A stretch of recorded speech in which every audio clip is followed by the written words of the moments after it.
to talk about the Washington Research Library Consortium, a project that Oxford University Press and GOBI Library Solutions has worked together with the consortium to provide a new and innovative collection development resource for the consortium, collecting both print and ebooks. So we're excited to share the project, and we welcome questions at the end from all of you. My name is Christine Baker. I'm from GOBI Library Solutions, and joining me today is Rebecca Seeger from Oxford University Press and Kathy Zeljak from George Washington University. And we're going to start today with Kathy presenting from the Washington Research Library Consortium. Okay, hi. So in terms of my role, from 2014 to 2017, I was chair of the consortium's Coordinated Collections Committee, and that's how I was involved in this and what led to this agreement. So I think what I'll do is just give you an overview of what the consortium is and what it's been up to these last 10 or 15 years. Quickly. So there are 9 members in the consortium, and founded in 1987, and it primarily exists, obviously, to provide support services for the 9-member institutions. Those institutions, in addition to George Washington, are Georgetown, Howard, American Catholic, the University of the District of Columbia, Gallaudet, and 2 libraries or institutions in Virginia, George Mason and Marymount, so an eclectic group. But we're lucky in that the consortium has dedicated staff, so they've been able to provide a lot of support services to us that work really well. And so from the beginning, we've had a shared online catalog, and everybody can put their records into it. We have a strong consortium loan service, consortium loan and delivery service. We have off-site shelving, where anyone can send materials when they're running out of space in their libraries. And for some time, we've operated as a buying club for subscriptions. So we've had a lot of support and the staff to help each of the libraries with all of that. But as we moved into the 21st century, and this won't be new to anybody, there were just so many more pressures and demands on the library, on its budget, on its staff, need for more e-resources, various kinds of e-resources, different uses of space, and just demands on the budget. So the consortium, sort of around 2010, started a conversation about, are there better ways for us to work together? We've been spending our time as 9 separate institutions building collections and making them available, but can we find a better way to do this and continue to meet our obligations? And for us, our obligations are to our current academic mission, but also to future researchers. And we do believe that we have an obligation to preserve content for the future, and that the book is a part of that. So we do want to include print material and monographs in our long-term solutions. So because the consortium was in the process of adding its 3rd storage module to off-site shelving, we decided to focus on print first, and the existing print that had been already added to the collection, not current acquisitions. So we brought in Sustainable Collections Services, and they did a fantastic job of doing a thorough analysis across all the libraries, and looked at duplication across libraries, duplication of print monographs, circulating monographs, and how much circulation those titles actually received as title sets. And what we learned, not surprisingly, is the amount of circulation did not support the amount of duplication. So that led to sort of our first effort at, rather than building 7 separate collections, coming together and starting to work together to build something moving towards one collection.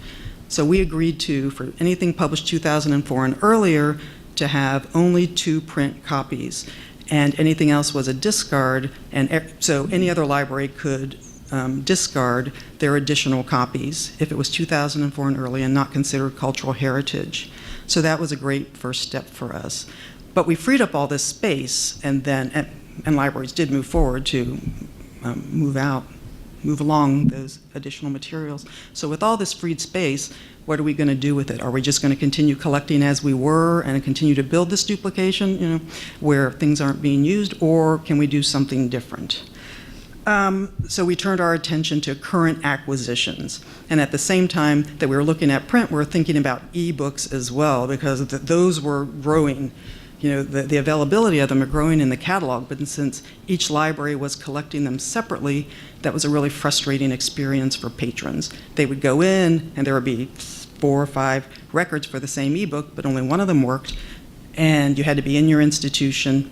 And what was the point of having all those records if you only have one access point for it, really, or one point? So that's when the Coordinated Collections Committee was charged. It expanded its purpose and its mission, and was charged with looking for ways to strategically redirect how the consortium builds collections and how it uses its resources, both its collections budget and human resources and space. The first thing we looked at is a DDA program that could work consortially. And we ended up in the JSTOR pilot, and we're still in it, and it's a DDA and EBA, evidence-based pilot now. But what that did for us, one of the key things that did for us, is it moved us along in that process of being one collection. So instead of having all those multiple, so these are all ebooks, so instead of having all these multiple records, we were able to establish a location that was WRLC Shared eBook available to all. And with that, reduced a lot of complication and confusion for patrons for those materials. The next thing we did was look at our current print acquisitions.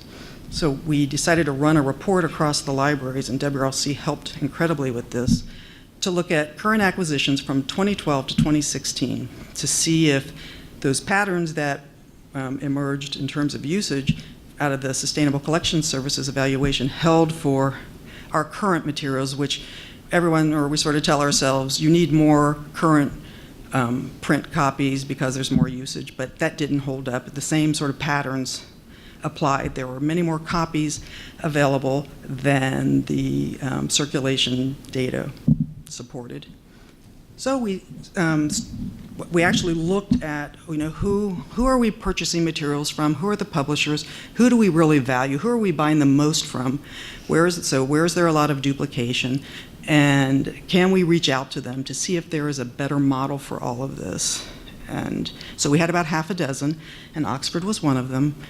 So we reached out to Oxford, to all of them, and Oxford reached back and was willing to work with us. And they already obviously had some experience working with some other consortia, which we knew about. So we were really happy to engage in that discussion and negotiation with them. And our goals in that negotiation or discussion were to significantly reduce duplication, expand the amount of unique content available, and that was supported by our interlibrary loan data, where we saw there were a lot of interlibrary loan requests for Oxford imprints that we did not have available anywhere in the consortium, because everything goes to consortium loan first. And we wanted a sustainable cost model that worked for us and the publisher, and we wanted it to work for the publisher too, because everybody needs to stay in business. And we wanted to streamline processes as much as possible. And once that discussion became serious and we saw that it looked like we were going to get somewhere, GOBI joined the conversation to help us work through how we would manage these materials. And I'll tell you why that's significant right now. So what we agreed to with Oxford, they have OxfordScholarship Online, which is all of their sort of academic imprints. We bought the full front list. We started with 2016, and we'll move forward. But we have one copy of the E, and it is available to the entire consortium. And again, there's only one record, WRLC, so we don't have multiple holdings in the catalog. And we have, for the most part, one print copy, one equivalent print copy of all of those titles. And those titles, there are a couple exceptions to that, but I think Chris or Rebecca will go into more detail about that. But all of those copies go directly to WRLC, to that offsite shelving facility. So no library has to copy catalog or physically process those materials. And actually, working with GOBI, we worked out a lot of those details. as far as how we can manage the technical processing. So they actually, for a small upcharge, process it. We no longer put call numbers on the book, so we didn't have to worry about that, because in a closed facility, you don't need them. They put the barcodes, the security strips, they stamp it, they send it to us, they send us the records, and it goes to WRLC, and they're set up to ingest that material because they already do that from all of the individual members.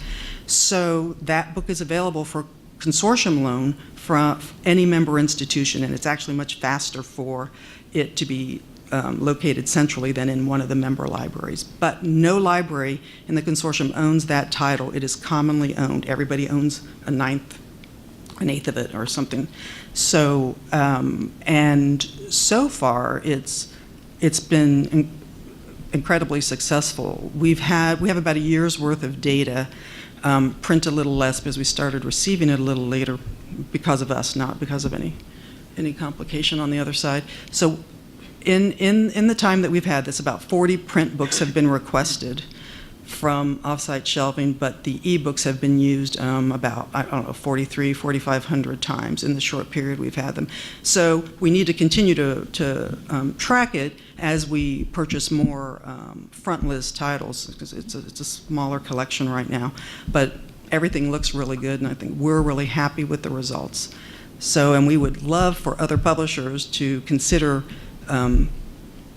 working with us along these same lines for a sustainable model. And and I forgot one thing that I want to attribute, that the model is that with that print in E, it's the same price, the equivalent print in E, it's the same price no matter what. So if you want fewer print titles, the cost of the ebook or the ebook package goes up, but if you want more print titles, the cost of the ebook package goes down. So we're able to manage what we want to purchase and what we want to make available for the short term and the long term much more easily, because the price doesn't keep going up and down depending on what we want. And with that, I think I'll turn it over to Chris and Rebecca. Thank you. All right, thank you very much for that great summary, Kathy. So I wanted to talk briefly about the publisher perspective and why we felt like participating in this kind of experiment, kind of business model approach to collecting Oxford content at these types of institutions, and this group of libraries in particular was important to us and worth spending some time to analyze and see if it's sustainable moving forward. So I want to talk just quickly. Some of you in the room I know have heard me talk about this before, but sort of the realities of monograph publishing at university presses. Today's world, the average monograph is selling between 200 to 300 copies worldwide. That's not a lot. And we are not publishing monographs for profit. All university presses are not, the cost to produce a monograph far outweighs the revenue that we're getting for them. And it is also not published for a wide audience. So when we publish a monograph on villains in 17th century German literature, we're not expecting 1 million people to read it. So as the market has moved to use-based models, it does present a challenge to us. So we're always looking for ways to be able to continue publishing good quality scholarship for a limited audience. And of course, we need libraries and our faculty authors and publishers to work together to enable us to do this. And again, we're publishing them because they're important to publish. So we have what we call delegates to the university. They're appointed by the university. They're academics in really good standing who their job is to ensure that the quality of Oxford publishing stays where it is. And they review every single proposal for a monograph, and they say, this is a really good, this is a work that is deserving of the Oxford name. They don't look at finances. They don't say that this is for a huge audience. They just say this is worth publishing. And so that's a challenge for our kind of publishing. So we actually do diversify in what we produce. So you see a lot of university presses producing trade books and course adoption. We have a higher education division. We have medical publishing. All of that helps us be able to support the continuing need to produce monographs. And we really feel strongly that digital access is going to expand the usage. You all have, libraries have reported back to us about how much of their print copies or print purchases are never used. We don't want to see that. We actually want to see the monograph be opened up in a way that exposes users to the insides of the books and not just, keeping it as a container on a shelf. So with that in mind, we try to find ways to expand usage. But also, I think what we found for the past couple of years is that the print monograph is actually not going away.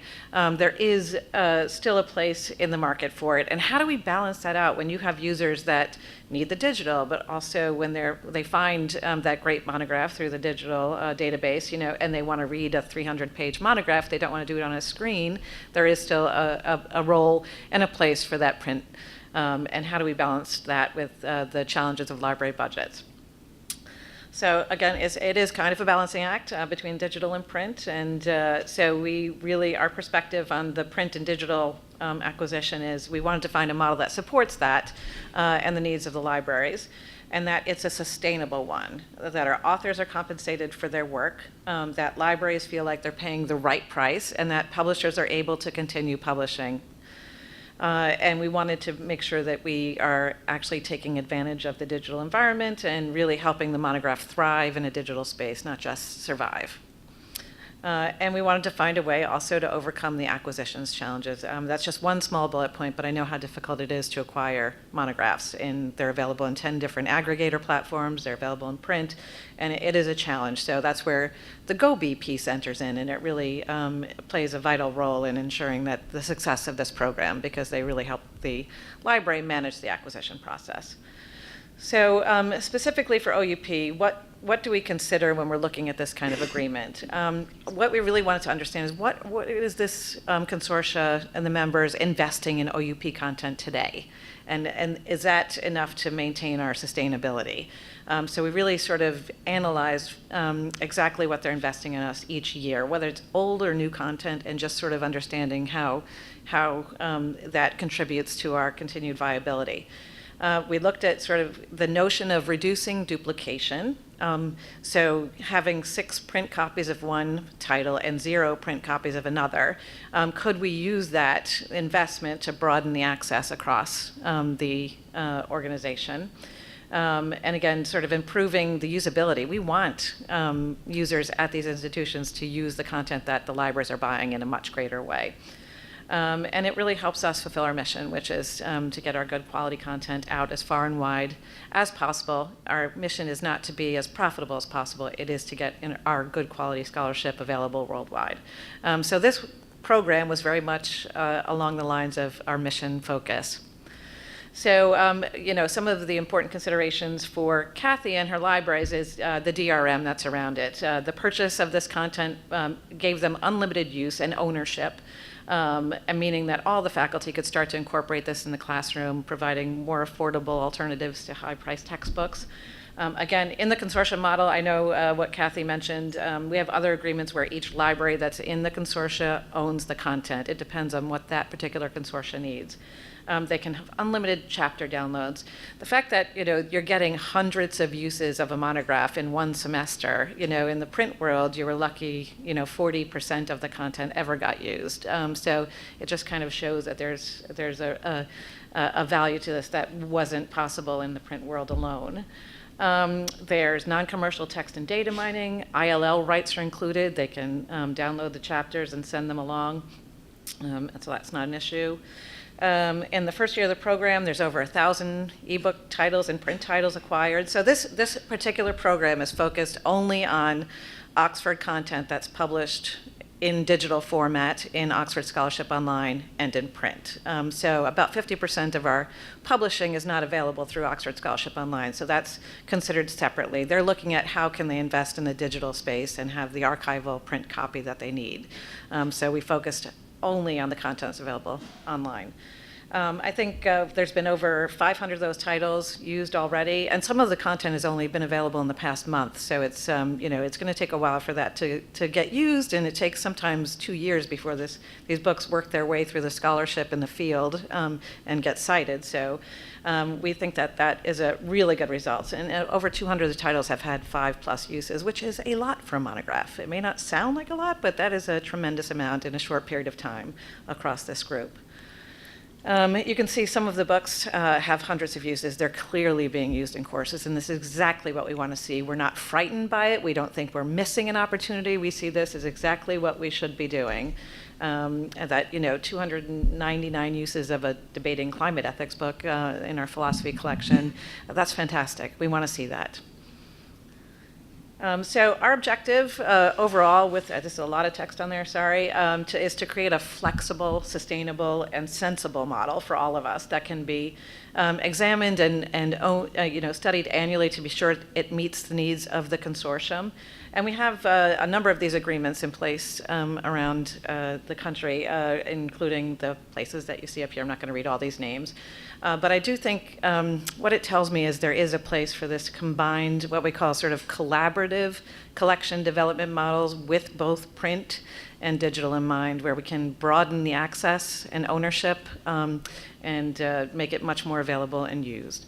And with that, I'm going to turn now over to to Chris, who's going to talk about how GOBI plays a vital role in this.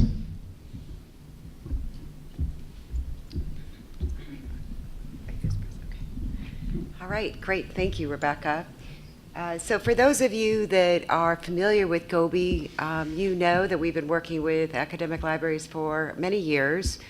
For those of you that are not familiar, we've been part of the academic community, certainly in the domestic realm, for over 40 years, and we're venturing now into international markets.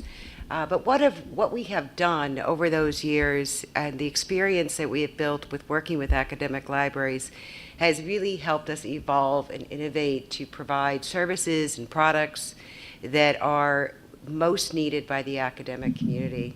And part of the success of what we develop and what tools, services we decide are appropriate is the collaboration with GOBI and our academic customers.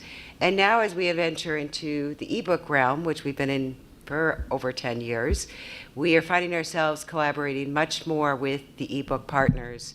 And today, this presentation shows a really good example of the collaboration that GOBI has with Oxford University Press and with Washington Research Library Consortium. Thank you. So what is our role in this project? Really what we play is a little bit more behind the scenes in the sense of we're providing the workflow support for WRLC. And where that becomes really critical, and Rebecca touched on it, is managing of the content from end to end, and whether that is identifying the content that's part of the collection, the placing the orders, and delivering that content to WRLC is a critical piece of what we do. And because this particular program is a subset of the Oxford content that is published each year, our role becomes even more critical in being able to identify the content that is truly shared at the consortium level, which allows the individual member libraries to look at the content that falls outside that shared collection and make very informed decisions on what they're acquiring outside of that shared collection. So we are providing the OSO ebook collection, but in addition to that, Kathy noted that they have selected some of the subjects where they're getting a print copy of the book. This is most of the subjects that are in the Oxford Scholarship Online ebook collection. Those with the asterisks, the literature and the history, they're actually collecting 2 copies of the print title. And our role with identifying this content is critical in that this is just the subset of Oxford content. So we are matching every month those titles that have a print counterpart of the ebook that's part of the collection. And we're delivering those to WRLC. We are we are providing both catalog and shelf-ready services for the print content and cataloging records for the ebook content.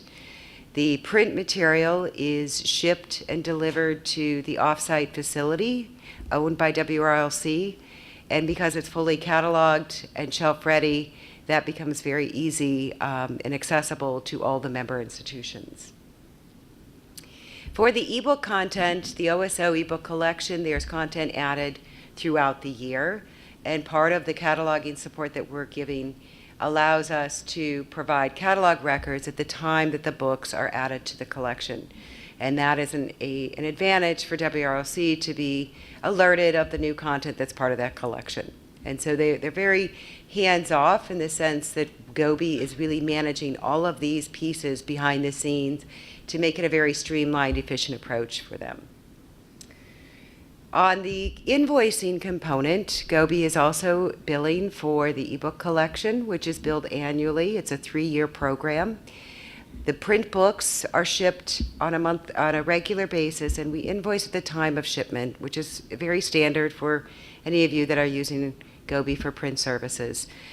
To manage this and make this efficient for WRLC, they have established a deposit account with GOBI, and we simply apply those invoices against the deposit. So it's a very hands-off process for WRLC.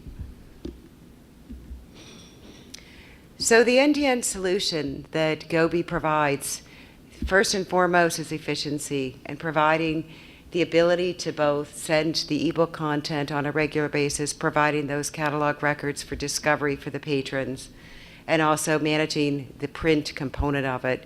And as you can imagine, since these are duplicates and some subject areas, there's multiple copies, that is a critical piece that we're providing to make sure that we're identifying the right content in print that should be delivered to the consortium. In GOBI, we provide visibility to the content that's part of the shared collection. And that's both important for at the consortium level, but also at the individual member level. So they can see what is part of access that is shared from WRLC versus what they may want to acquire that falls outside of that shared collection, both in the print and the ebook record. We provide duplication control for libraries in a consortium group. We have expanded duplication rules that allow the individual members to set settings against those shared purchases based on their needs, so that we can provide duplication control, print to E, E to E, and it can be unique to each member institution, so it doesn't have to be a universal agreement by all members of the consortium.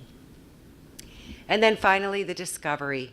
The catalog records, the physical processing is critical to the success of this program. Without those records, no one would know that these titles are available to them to loan if it is a print title or accessible via an ebook.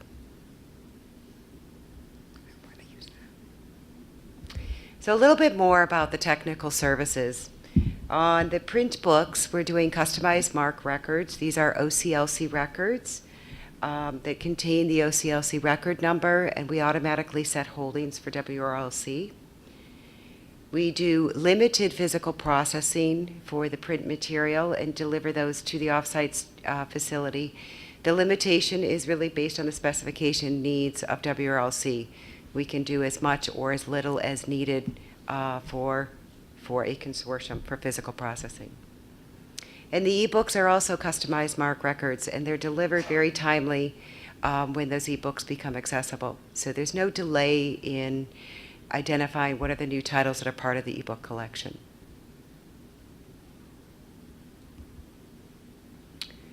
And this slide here is, I'm not sure how well you can see from the audience, but it gives you a snapshot over the last in fiscal 17, which is a July 1 through June 30th time period, the number of print books that were acquired, and those are the blue bars that you see in this screen.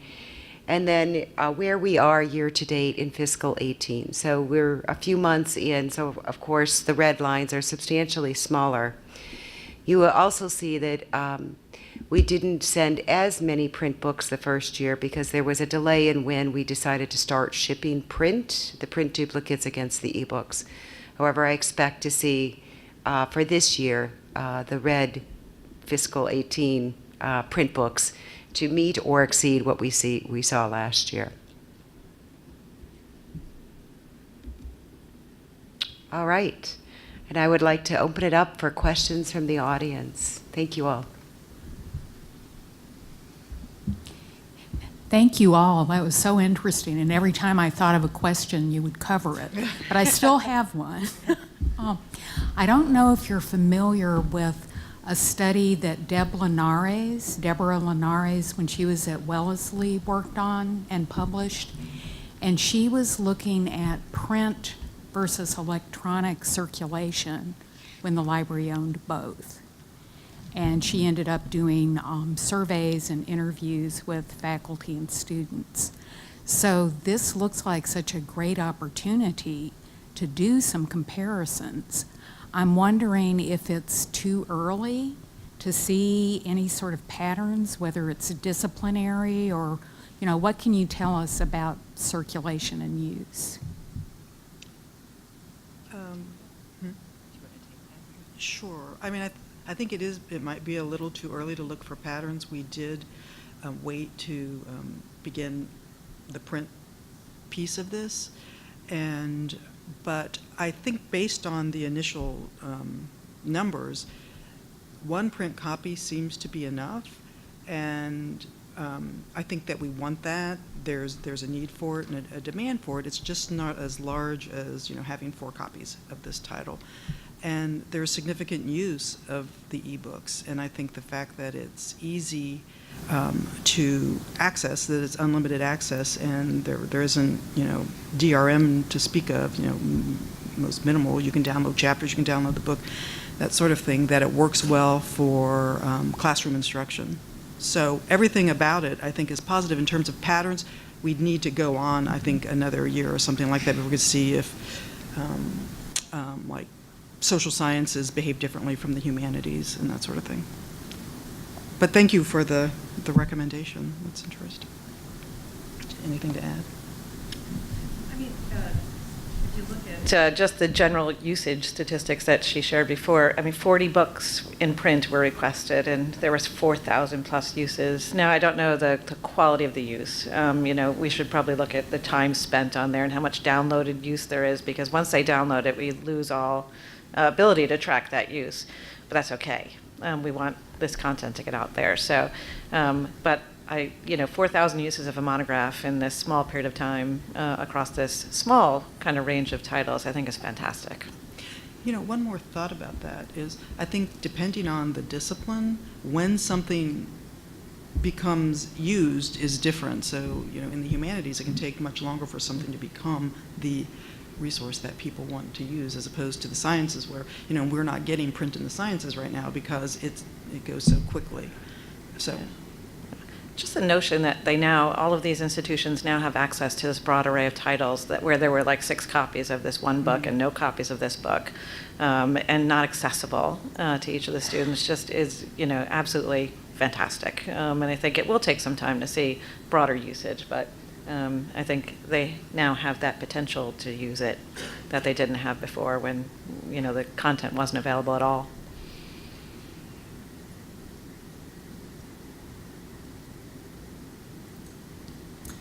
Kathy, you said you originally contacted 6 publishers. About half a dozen, yeah. And of the ones that responded, did they tell you why they didn't want to participate? Well, I think that some publishers are uncomfortable with a model that says we're not really increasing spend, we're just shifting what you spend it on. And I think getting some publishers over that hurdle is the challenge, to sustainable versus everything has to cost more. Because for a library, you just can't do it. There's a limit, there's a ceiling. But I think some of them a couple of them, we just aren't far enough along in the conversation, have expressed interest, but others, while there might be interest at one level, when you get to the top, it gets shut down. So. Yeah, it's complicated when you're trying to work in print and digital. And that's where, that we spent the most time during probably a year of discussion before we got this off the ground, was just trying to figure out how to do this. Could we do a one big package price, and then, GOBI would include the print, but it was too hard because GOBI was buying the print books from Baker and Taylor, and we're too far removed from that book transaction. But I think the notion of sort of letting them control how many print copies they want, and the more print copies they buy, the lower their digital price is for that content. But as they see a need to shift away from the print, they'll invest, the investment goes to the digital instead of to the print. But to find a way to acknowledge that print investment without making the library feel like they were over duplicating their expenses to get it also in digital was key, I think, to us sort of coming to an agreement on that and finding a way to balance it. Priscilla? Yeah, thank you for that. I'm still trying to understand the pricing model, or from the publisher perspective. How do we look at that? Well, the E versus P. Well, we looked at what our spend was, and Oxford and WRLC came up with our separate numbers, and then we came to a place where we agreed. And then it's like, what could we get for that? Like, originally, convincing an entire consortium to go down to one copy is not easy. So originally, we wanted 2 copies of everything, but that was too much. And so we had a lot of conversations internally about what do we really need, to support this. If we have e-access, unlimited e-access across the consortium, do we really need all of this print? So this was also kind of a pilot in a way to test that. Our data said we think that's true, but you can't really tell from circulation data, is it all being used at one time, even though it was only 5 times in 4 years? Was it all at one time or not? But so far, the usage data is supporting that our hypothesis that one e-copy and one print copy works, and the people who felt strongly about history and literature are now changing their mind. So I think that when we move forward, I won't be a part of that moving forward, but those conversations were happening, and let's rethink how much print we're getting, and maybe we can add back the sciences. Yeah, I would say there's no precise model for this, and each of the consortia that we work with operates very differently and has different concerns and different needs, and we have to make it very customized, which is why we spend a lot of time understanding what are they investing in us now, and how can we, again, broaden that access, but make sure we're not making the publishing part of it insolvent, because we can't do that. But again, it's not about trying to stretch them for every extra dollar to get this. It's about helping us continue what we're doing. So understanding what they're investing in us now, is that enough? Does that keep us going and moving forward? Looking back a little in time, because buying has shifted over the past couple of years as well. And just sort of trying to get a full picture of what the consortium is investing in us as a press. And using that as a model. And so, Rebecca, because it is so customized, that sort of segues to my next question is OUP happy enough with the arrangement that you're thinking of looking at doing it with other consortia? We are indeed very happy with it. I think it absolutely aligns with our mission, number one. You see the increase in usage of monographs. When I go to these conferences and I see these statistics come up about 40% of the collection not being used, I don't want to see that. We know we're not publishing for the widest audience possible. But if we know, if what we're doing now is enabling us to sustain our business, then we are open to doing that. It helps us have a more stable approach to the print side of things, which, as there's still a cost to producing that for sure, and enables research libraries to archive it for the long run, and we broaden the access. So I think I put up a list earlier. Let me see if I can go back to that, of the ones we're working with now, but we are absolutely talking pretty much every single day with additional institutions. It's a lot of work to get it up and running and to really figure out what's right for that group, but it's worth every minute of it. And we work with our partner presses as well, not just with WRLC, it's just Oxford at this point, but with the TRLN group in North Carolina, it's all the partner presses on our platform. And Oxford doesn't have a stake in the print of those other publishing companies, but we care about the university press community, and you know, for all of us, it is something that helps us be more sustainable ourselves. Yeah, and one other thing that I think is an important piece when we're in these discussions at the beginning and trying to determine what is the price points, what's sustainable. GOBI has provided in a number of these. These are a lot of the projects Rebecca has noted on the slide have involved GOBI Library Solutions, and we often will pull, with the approval of the consortium or the institution, data from GOBI to help identify what was the purchase history, what was the trends, what were they collecting, and that helps shape what does the future proposal look like, and how do we go from here, Yeah. both on the print and the ebook side. I think Yeah. that's an important piece. Yeah, exactly. And we're looking for ways to like enable ownership and not have to manage access pools and DDA, and is it going to go, is it going to come, how much time it takes for libraries to manage that process. This is really good quality content, you know, that goes through a rigorous process to be published, and is something that we feel, you know, we want to find a way to enable that ownership and the collective purchasing and the both collective and comprehensive nature of it really, I think, works in this particular environment. Do you have any more questions? I think we might be out of time. All right, well, thank you so much for your time and attention, and let us know if we can do anything. Thank you.